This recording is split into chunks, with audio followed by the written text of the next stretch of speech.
have somebody feed this through to the front?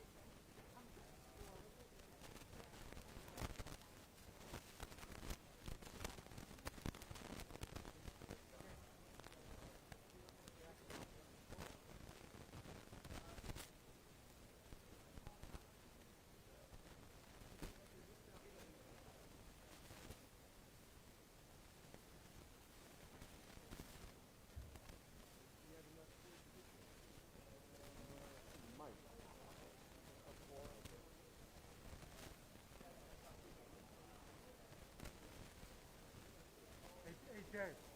Dave. Can you throw this on it? Can you throw that on it?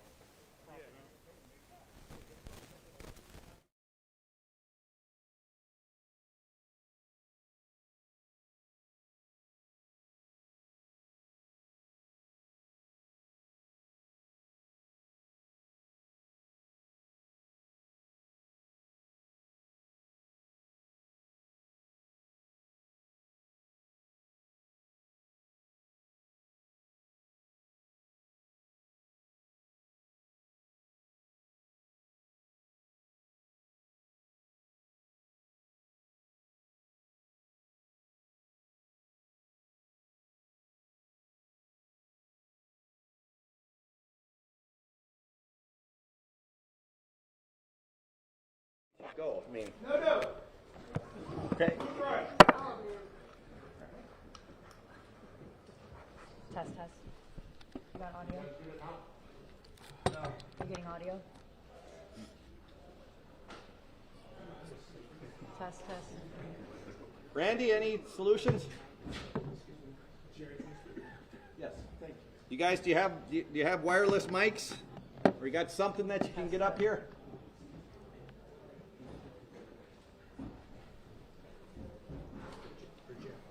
Test.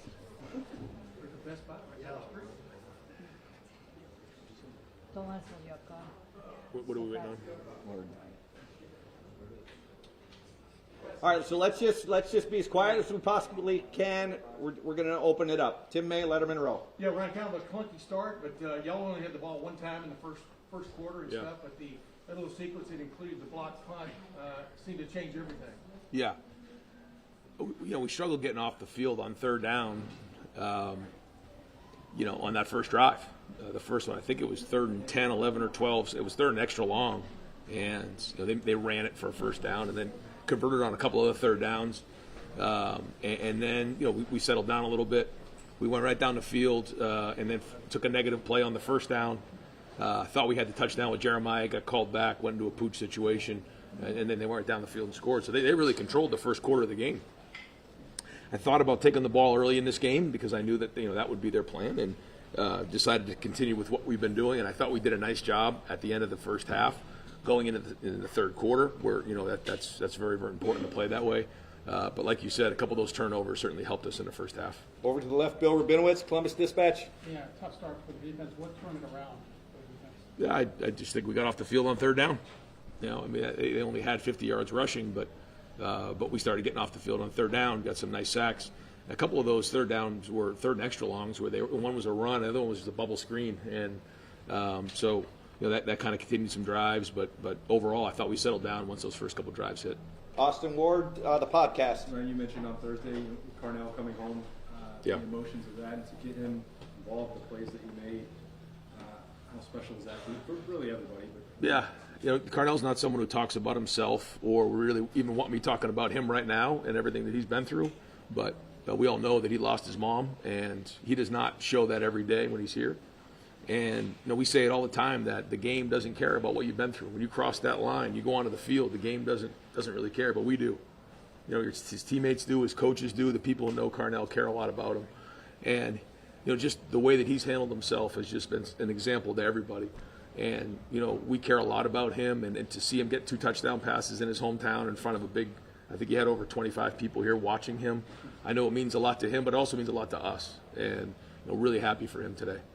Stephen Means, Cleveland.com. It seemed like you guys were trying to push the ball down the field as much as possible. They would go Howard just to get him reps in it. Just obviously, you haven't looked at the film or anything. Just offhand, what did you think of the way he threw the ball today? Yeah, I feel like there was some really good ones in there, and we pushed the ball down the field and got some of our playmakers the ball in space, which was great. I think there's other things that we got to do a little better job of, but we know that we want to have balance, and we want to stretch the field vertically and horizontally, and I felt like there were times we did that today. We'll watch the film, get on it, but I feel like when we have the combination of getting completions, throwing the ball down the field, and then there was a point there, I think it was the third quarter, maybe the beginning of the fourth, we started to run the ball and get downhill and started cracking the run game, and Chip did a nice job of staying with that. So I thought that was good. I thought the O-line made some adjustments on some of the things they were doing, and that's what we need to get done. So overall good. I would like to see us finish the fourth quarter better, but we did what we needed to do in this game. Adam Rittenberg, ESPN. Brian, big picture, how has your defense responded from that Oregon game, and what do they still need to do as you guys obviously face a really tough opponent again next week? Yeah, we got some really big games ahead of us, and we know that. We want to be playing our best football in November. I've said that a million times. But, I feel like we've done a better job of getting to the quarterback. I feel like we're playing better technically, fundamentally, and we have to continue to do that and understand situations, all the above. So we'll get back in it. And each week it's a new season. What you've done in the past has nothing to do with what's going to happen moving forward, other than the fact that you've learned things, and you have to use those experiences to help you moving forward. But what really matters is what we do moving into this game next week.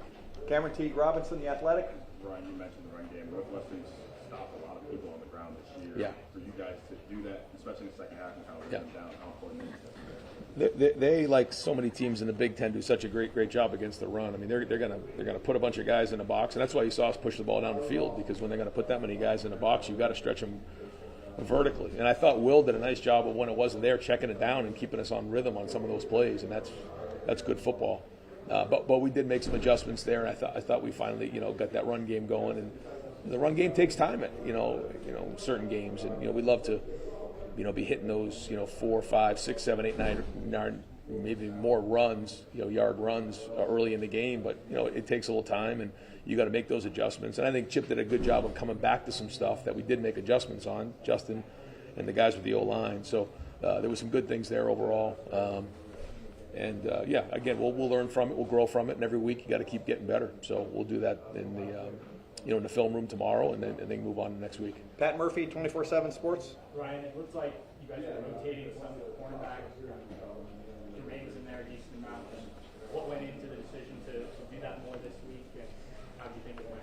I think we did it. We did it last week too, and we'll continue to do that when we feel like it's appropriate to play depth. We've been trying to get that done. We've gotten more and more guys reps the last couple of weeks. I think it's helped the overall morale of the team. I think it helps in practice. I think it helps with our depth. I think it's healthy for us.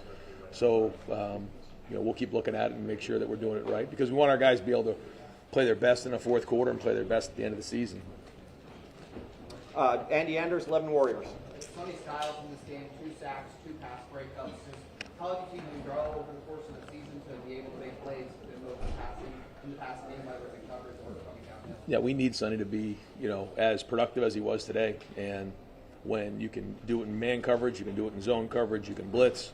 You start to mix in all these different things you can do, then you just become more of a weapon. And you saw him get after the quarterback today. That's something that we've been working on. Is some of the linebackers, DBs, everybody blitzing a little bit better and more efficiently with some of the tools that they need. You don't just run on a blitz and go sack a quarterback. There's a lot that goes with that. And there's a couple in the last few weeks where we've gone right by the quarterback, full speed, but have missed them.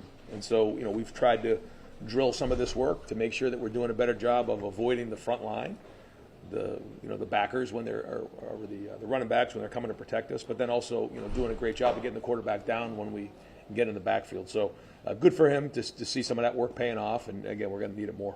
Spencer Holbrook, Letterman Row. Brian, I know that you probably want to look at the film for this one, but to be on the other side of this 2-week stretch now and be able to get into those final Right. games are big.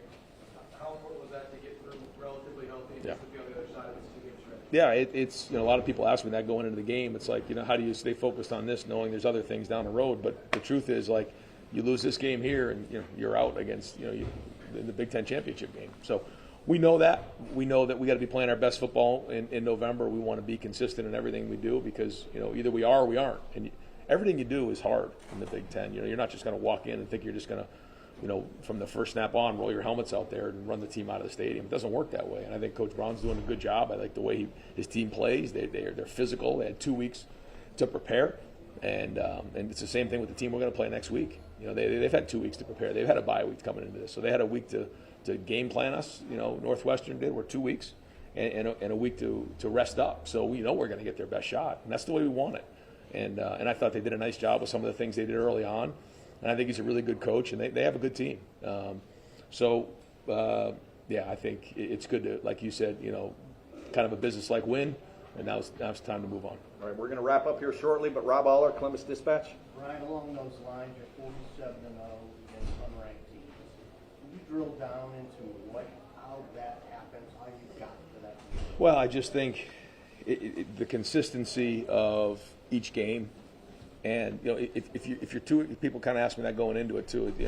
It's like if you're extreme here, what happens? Eventually, you're going to come down this way. And so, I think that's something that I've really tried to learn during my time as a head coach is to be consistent and make it about the process, not about your opponent. Now you got to know everything about your opponent, and certainly some games are different than others, but it's about our process. And the coaching staff has embraced that. I think the leaders have embraced that. And so we have to continue with our process this week. And, we got to get after these guys and make sure that, they're having a great week of practice and preparation. But we're going to keep our routine the routine. And, I believe that that's going to lead to consistency. Real quick, did Wills anything different with his footwork? I mean, this was the most on target with the default. You've been working on that? Yeah. Coach Kelly and all the guys in that room have been working hard on the footwork and making sure that it's timed up right. And I thought it was better this week. So we'll keep working on it. Last question, Dave Holmes, WSYX. I know you guys travel well as far as fans all the time. Yeah. I don't think I've ever seen a split like that. It was almost a weird vibe when you have a 90% road crowd like that. We expected to have a great presence, but to see the way it was today was exciting. We kind of felt it as the buses were kind of going around the stadium, and you're driving through Wrigleyville, and you just see all this this red and scarlet, and I mean the people were fired up early on. So you could tell they were just coming out of the bars after opening at like 7 a.m. and people were fired up, and so it kind of got us fired up too. But we said early on we wanted to give them something to get fired up about. But they were loud, even on third down. So great to see Buckeye Nation, traveling like this. And I even looked up and saw the stands from across the street, just saw like red up there. And I'm just thinking we just really appreciate, them supporting us in an environment like this. But a great venue to play something like this in a historic stadium like Wrigley. And glad to see them enjoy an afternoon here in Chicago. Great. Coach, thank you very much. Yes. Thanks, Ryan. Hey, folks, we can do one or two things. We can try to get someone and no.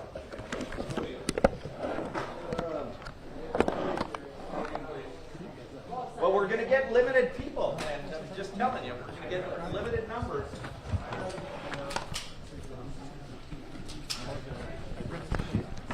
Are there players out in the field, Jerry, right now?